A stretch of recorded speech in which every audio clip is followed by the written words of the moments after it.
वाळवाल्यांची अडचण होती, पण पाणी जाय नदीमध्ये.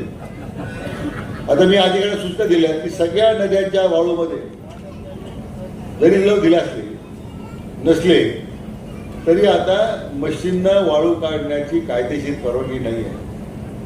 ते फक्त जलसंपदा खात्याचं ना हरकत प्रमाणपत्र असल्याशिवाय तुम्हाला मशीन वापरता येत नाही.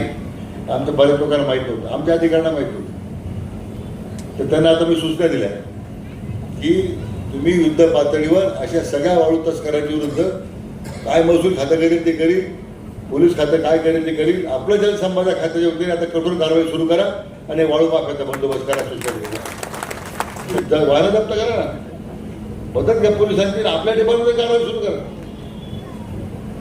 ते कोलार भगवतीपूरचे लोक थकून गेले सगळ्या वाळू माफियामध्ये. किती वेळा ते सांगायचं अधिकाऱ्यांना, ते बोलायचं. आता आपण तरी कारवाई करून टाका. नदीचं पात्र स्वच्छ ठेवण्याचं काम आपलं आहे की नाही, नदी प्रवाहित राहिली पाहिजे काम आपलं आहे की नाही, आणि वाळू मशीनना काय नाही परवानगी कायद्यामध्ये. म्हणून आता त्या दृष्टीने ती कारवाई कशी करता येईल, जलसंपदा खात्याने सगळ्या अधिकाऱ्यांना सूचना दिलेल्या आहे.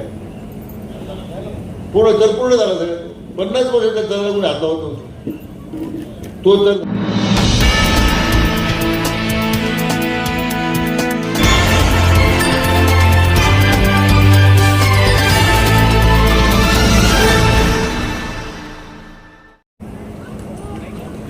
यानंतर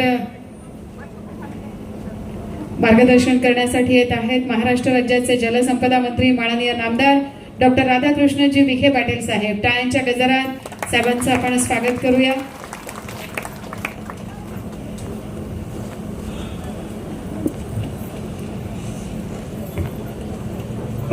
गोदावरी मराठवाडा पाटबंधारे विकास महामंडळाच्या वतीने महाराष्ट्र सिंचन सुधारणा कार्यक्रमांतर्गत आपल्या भंडारदऱ्याच्या डाव्या आणि उजव्या कालव्याचं नूतनीकरण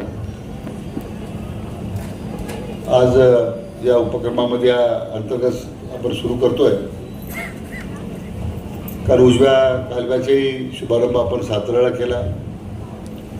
सकाळी आश्वी भागामध्ये कामाला सुरुवात झाली आणि आता कोलारमध्ये 3-4 आपण या कामाला सुरुवात केली. त्यानिमित्तानं या कार्यक्रमाचे अध्यक्ष आपल्या सर्वांचे मार्गदर्शक आदरणीय आमदार अण्णासाहेब मस्के पाटील, जलसंपदा विभागाचे अधीक्षक अभियंता श्री बाळासाहेब शेटे, प्रवरा सहकारी बँकेचे चेअरमन माननीय डॉक्टर भास्करराव खर्डे पाटील, भगवती देवालय ट्रस्टचे अध्यक्ष सन्माननीय सयाजी पाटील खर्डे, उपाध्यक्ष साहेबराव पाटील दळे, ट्रक सोसायटीचे चेअरमन नंदुशेठ राठी, व्हाईस चेअरमन सन्माननीय सुनील पाटील जाधव, विखे पाटील कारखान्याचे व्हाईस चेअरमन सन्माननीय सोपानराव पाटील शिरसाट, माजी चेअरमन अण्णासाहेब पाटील कडू, मार्केट कमिटीचे उपसभापती अण्णासाहेब पाटील कडू, ज्येष्ठ कार्यकर्ते आपले नंदूमामा खांदे, माजी संचालक सर्जेराव पाटील खर्डे, वसंतरावजी मोरे, बाजी लोखंडे आपले ट्रस्ट संचालक, विलासबाई व्यापारी संघटनेचे संजय शिंगवी, श्री काळूराम मोरोडे विश्वस्त, उपसरपंच कोलार बुद्रुकच्या सविताताई खर्डे, कोलार भगवतीपूरचे उपसरपंच प्रकाशराव, त्याचप्रमाणे भाजीपाला सोसायटीचे चेअरमन विजयराव लगन, इतर सर्व देवालय ट्रस्टचे ग्रामपंचायत सोसायटीचे सर्व पदाधिकारी आणि उपस्थित सर्व आलेले माझे बांधव भगिनी आणि उपस्थित मित्र,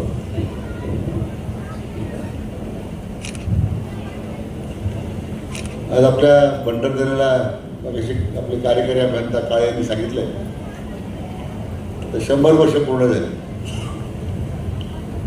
आणि आता त्या काळामध्ये कालव्याची कामं झाली होती, नंतर चाऱ्यांची कामं झाली आणि आपल्या धरणाची नाही तर अशा अनेक धरणं आहेत ज्यांना 50-60 वर्ष 70 वर्ष झाली. आता ते दुरुस्तीच्या करता आता आपल्याला त्याचं काम करावं लागणार आहे.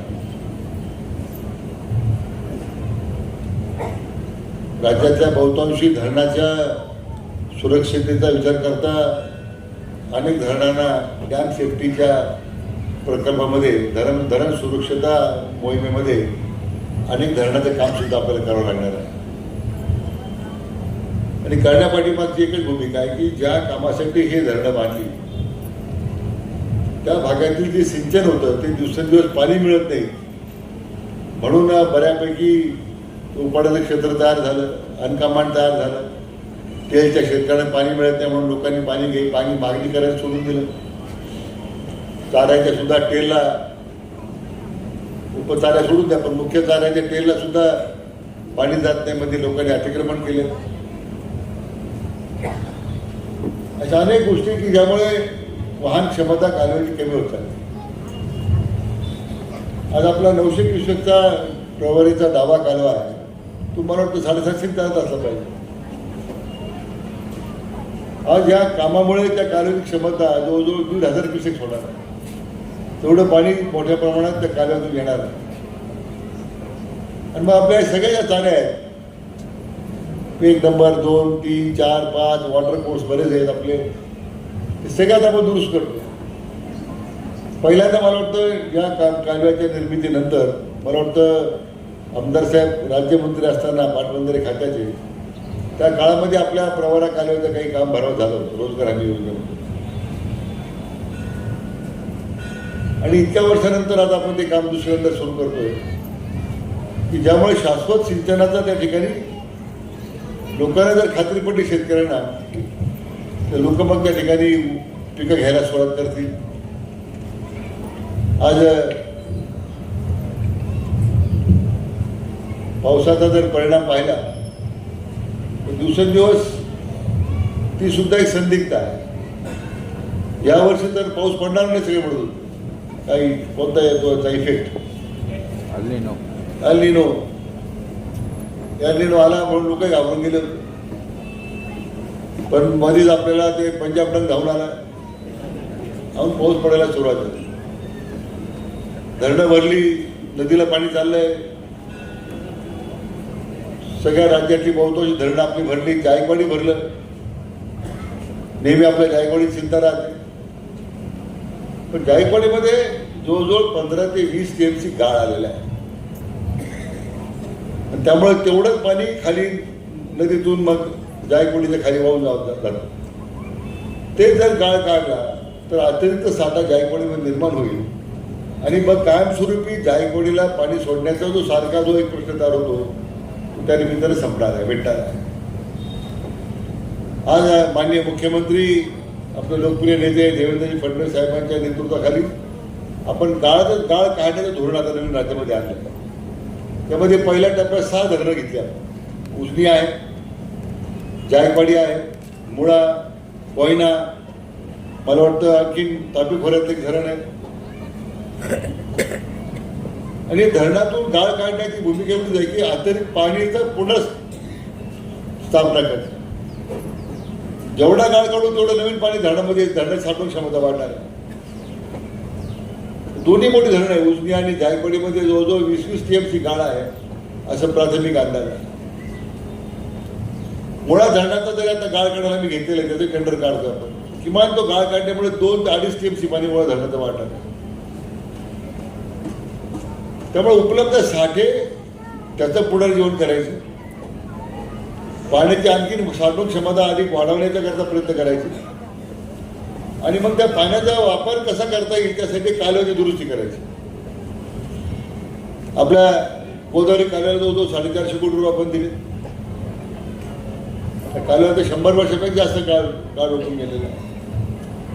ही कामं सुरू आहेत, मोळ्याची कामं सुरू आहेत, आता प्रवरीची कामं सुरू केली आपण. जायकवाडीच्या कालव्याची कामं सुरू झाली. तिकडे सातारा जिल्ह्यातल्या धोंबलकवडी असेल, तिकडं वारण्याच्या धरणाचे कालवे असतील, उजनीचे कालवे आता आपण हातात घेतलेले आहेत. कारण पाण्याची साठवण क्षमता निर्माण करणं हा एक भाग झाला आणि त्या पाण्याचं वाटप जर अधिक प्रभावीपणे शेतकऱ्यांना करू शकलो तर तो एक दुसरा त्यामध्ये आपल्याला त्या निमित्तानं शेतकऱ्यांना फायदा करून देत आहे. म्हणून आपल्या या महायुती सरकारची तीच भूमिका आहे आदरणीय प्रधानमंत्री नरेंद्र मोदीजी नेहमी सांगतात पर ड्रॉप मोर क्रॉप, म्हणजे एका पाण्याच्या थेंबातून अधिक शेतीचं उत्पादन मिळालं पाहिजे. आणि तोच मंत्र घेऊन माननीय देवेंद्रजी फडणवीस साहेब आपले लोकप्रिय मुख्यमंत्री राज्यामध्ये काम करतात. हे खातं माझ्याकडे देताना दुष्काळमुक्त महाराष्ट्राचं काम आपण करावं अशा प्रकारचा विश्वास त्यांनी आपल्याला व्यक्त केला. आणि आता या पश्चिम वाहिन्यांचं पाणी जे समुद्राला वाहून जातं ते आता आपल्याकडे आणण्याचं काम आता मी सुरू केलेलं आहे. मला वाटतं पुढच्या 3-4 वर्षामध्ये हे अशक्य वाटणारं काम हे निश्चितपणे भगवती मातेच्या आशीर्वादाने आपण निश्चितपणे पूर्ण करू अशी मी आपल्याला खात्री देतो. साधारण 1 लाख कोटी रुपये खर्च त्या प्रकल्पाला आहे. त्याला वेगवेगळ्या बाजूकडून पैसे निधी उभं राहणार, जागतिक बँक असेल, अन्य पैशाचे स्रोत आहेत. परंतु ते 80 TMC पाणी आणल्याशिवाय जायकवाडीला शाश्वतीनं पाणी मिळणार नाही, भंडारदऱ्यामध्ये पाणी येणार, मुळा धरणात पाणी येणार. माझा प्रयत्न आहे आणखीन काही पाणी जर उपलब्ध झालं तर कुकडीमध्ये आणण्याचा प्रयत्न आहे. तर हे काम मी जितकं सोपं म्हणतो तितकं सोपं नाही आहे. 1 लाख कोटी रुपये खर्च येणार याचा विचार करा मी किती आव्हानात्मक काम असलं पाहिजे. कारण त्या दऱ्यातून पाणी उचलायचं आपल्याला खाली. उल्हास खोरं जे आहे कोकणातलं तिथून पाणी वर उचलायचं आपल्याला सगळं. त्याला पाणी वाहत नाही, ते फक्त बोगदे करणं, लिफ्ट करणं, मोठ्या प्रमाणात पाणी उचलून आणणं. मी आता गेल्या 15 दिवसापूर्वी मी सातारा सांगली दौऱ्यावर होतो. उदाम ते टेंबूच्या लिफ्टचं कामकाज पाहायला गेलो होतो. हे कृष्णा नदी त्या टेंबूमध्ये आणलेली त्यांनी. पहिल्या टप्प्याचे 4 टप्पे पाणी उचललं त्यांनी. दुष्काळ भागाच्या सगळ्या सांगली जिल्ह्याच्या भागामध्ये पाणी गेलं. त्या टेंबूच्या पहिल्या टप्प्यामध्ये जवळजवळ 28 पंप, किती 28 पंप आहेत ना, तर ते 28 पंप आहे. एका पंपाची क्षमता किती आहे? 2000 हॉर्सपॉवरचा एक पंप. असे किती पंप आहेत? किती पाणी उचला असलं पाहिजे? म्हणजे दुसऱ्या टप्प्यातून तिसऱ्या टप्प्यामध्ये आणि मग जो कवठे महांकाळ, मान खटाव सातारा जिल्ह्यातला असे जे दुष्काळी भाग आहे त्याला आता पूर्णतः पाणी देण्याची प्रक्रिया सुरू झालेली आहे. मग ज्या काटापूरचा आता नवीन लिफ्ट झालाय, भाईसाचा आता लिफ्ट पूर्ण झालाय. तुझ्या मन पाणी जीवन आणि पाणी जर उपलब्ध झालं, शेती चांगली फुलली तर व्यापार पेठ चालणार. शेतकऱ्या खिशात 2 पैसे गेल्याशिवाय व्यापारी दुकानदारी कशी चालणार?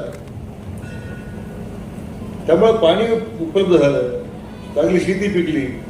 यावर्षी तर आपण सगळे लोक दाखवले उन्हाळ्यामध्ये पाणी मिळणार का नाही म्हणून. पण सगळ्यांना पाणी मिळालं का नाही? मिळालं का तुम्हाला पाणी? सुरुवातीला लोकांना वाटत होतं पाणी मिळणारच नाही म्हणून असं वाटत होतं लोकांना. तुमच्या नदी काठच्या लोकांना तर काय 12 महिने पाणी. वाळवाल्यांची अडचण होती पण पाणी आहे नदीमध्ये. आता मी अधिकाऱ्यांना सूचना दिल्या की सगळ्या नद्यांच्या वाळूमध्ये जरी लव दिले असले नसले तरी आता मशीननं वाळू काढण्याची कायदेशीर परवानगी नाही आहे. ते फक्त जलसंपदा खात्याचं ना हरकत प्रमाणपत्र असल्याशिवाय तुम्हाला मशीन वापरता येत नाही.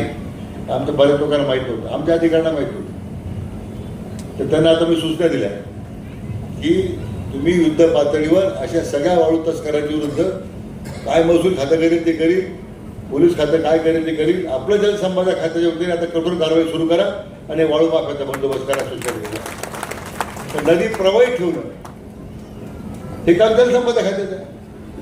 वरून पाणी खाली झालं पाहिजे, खालच्या भाग गेलं पाहिजे, मग आणखी शेवटच्या टप्प्यात गेलं पाहिजे. ते साहेब सांगा तुमच्या वाहनं जप्त करा ना, बदल घ्या पोलिसांची, आपल्या डिपार्टमेंटमध्ये कारवाई सुरू करा.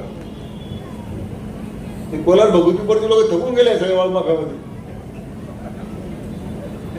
किती वेळा ते सांगायचं अधिकाऱ्यांना, ते बोलायचं. आपण तरी कारवाई करून टाका.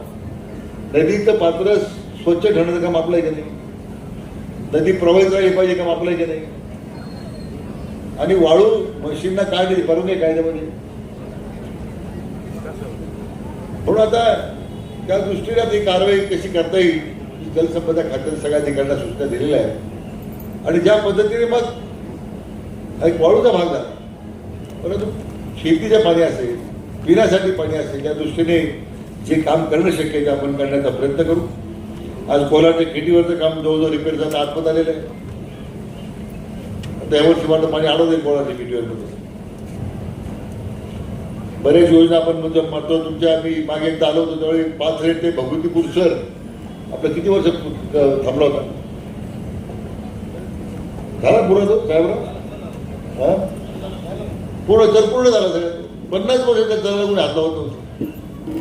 तो तर झाला. पाथरे हनुमानगावचा तो तर आहे, दोन्ही तर कोलार भगवतीपूरचं तर आहे. कोल्हे ते भगवतीपूर ओढ्यापर्यंत, तिसगाव ते उकलगाव चराचं काम चाललंय. महाबळेश्वर, तिसगाव, कडीत, उकलगावपर्यंत चर खोलतोय आपण, काम चालू आहे त्याचं.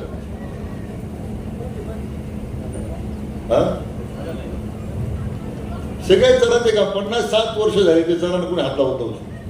त्यामुळे आता पाण्याचा प्रवाह वाढला, त्या जमिनी उपळायला थांबल्या, ओढ्याच्या कड्याच्या जमिनी उपळल्या होत्या, नापेर झाल्या होत्या, त्या आता तुमच्या याच्या खाली येणार आहेत, वैती खाली येणार आहे. त्यासाठी आता निधी दिलाय. पुढे आपण आता जे नवीन चर मंजूर झाले ते कडी ते गळे ओढा आहे, उकलगाव ते प्रवाळ नदी ओढा आहे, कोल्हारतील तांबार ओढा आहे, राजूर ममतापूर ते उकलगाव ओढा आहे, असे दत्तनगर, असे बरेच ओढे. 50 वर्षांचं काम होणार आहे सगळ्या ओढ्याचं. त्या गळ्यांच्या लोकांच्या, कडीच्या लोकांची काय तक्रार असायची. एक तर त्या डीप सॉईल आहे, पाणी पाझरत नाही, पाणी जाण्याचं साधन नाही.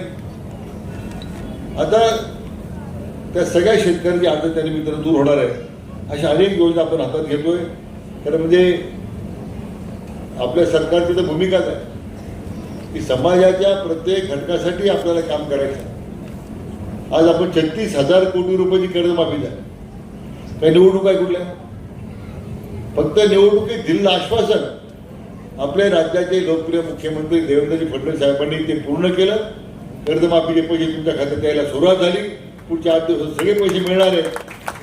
आपल्या सर्वांच्या वतीने मी त्यांचा मनापासून मी अभिनंदन करतो. चांगल्या प्रकारे आता कर्जमाफीचं काम झालं. तुमच्या वीज बिल 100% माफ झालं. मागचं थकीत होतं सगळं. काही लोकांनी कनेक्शन घेतल्यापासून भरलं नव्हतं, ते माफ होणार आहे. मी आता मगाशी विचारत होतो की आता लोकांमध्ये समाधान आहे. कर्जमाफी झाली, वीज बिल माफ झालं, लाडक्या बहिणींचे पैसे चालू आहे. चालू आहे तू पैसे? कोणत्या महिन्यात पैसे आहेत तुम्हाला?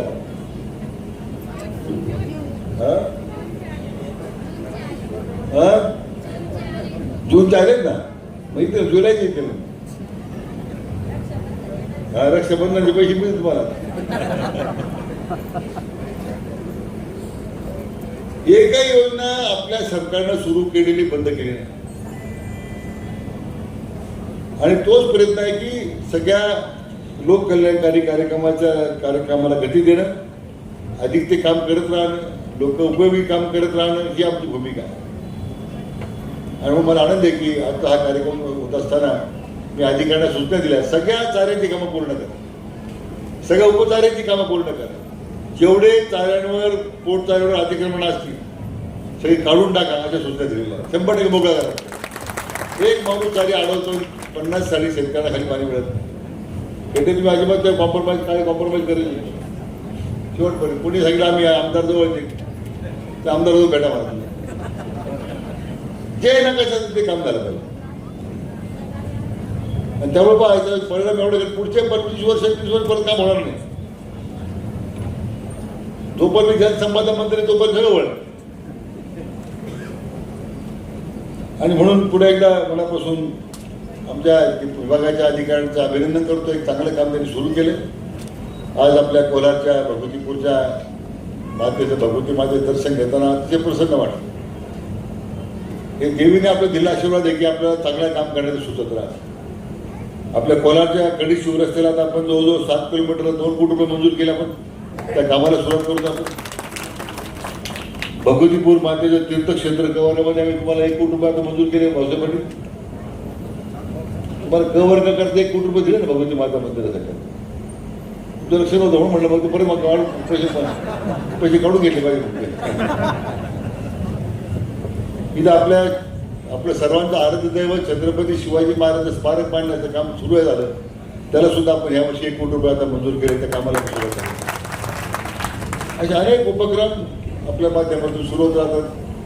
मला आनंद आहे की मला विशेष करून मला कोल्हारमध्ये आल्यानंतर पहिल्यांदा एक चांगला पेढा खायला मिळाला. डॉक्टर साहेब विचारत होतो काय पेढी द्यावा साहेब. पेढी आता ते चुरचुरीत लागेल, आता ओरिजिनल पेढे लागतात. परिणाम झाला ना शेवटी. पेढ्यावर झाला, जिलबीवर झाला ना. जिलबीवर मला माहित नाही काय झालं, पण सगळ्या पनीर बंदच झालं. आता हॉटेल बाहेर पाठायला आणि इथं पनीर मिळणार काय खाऊ घालत लोकांना माहिती. लोक सुद्धा पनीर शिवाय जेवत नव्हते. पनीर भुर्जी, पनीर आमू, पनीर तमूक. ज्यांना अंडा भुर्जी खायची इच्छा होती पण खाऊ शकत नव्हते, पनीर भुर्जी खायची. पण ठीक आहे, चांगलं तुकाराम मुंडे चांगलं काम सुरू केलं, त्यांचं अभिनंदन करतो की आपल्या दूध उत्पादक शेतकऱ्या दुधाचा ओठा वाढेल. दुधाचे भाव टिकून राहिले तर तुझ्या दुधाचं खप वाढलं तर भावही वाढतील, काय करत नाही. पण चांगलं काम सुरू झालेलं आहे. राज्य सरकार अशा सगळ्या कामाला प्रोत्साहन देते, चांगलं काम करण्याचा प्रयत्न करते. मी मनापासून पुढे एकदा आपल्या सर्व अधिकाऱ्यांचं अभिनंदन करतो आणि आपल्या सगळ्यांना शुभेच्छा व्यक्त करतो आणि थांबतो. जय हिंद, जय महाराष्ट्र. धन्यवाद साहेब. महाराष्ट्र राज्यातील शेतकरी बांधवांची कर्जमाफी केल्याबद्दल युवा नेते डॉक्टर सुजयदादा विखे पाटील मित्रमंडळ कोल्हार भगवतीपूर यांच्या वतीनं साहेबांचा सत्कार या ठिकाणी केला जात आहे. ताज्या बातम्यांसाठी आणि नवनवीन अपडेट्ससाठी SRB न्यूजला सबस्क्राईब करा आणि बेल आयकॉनला प्रेस करा.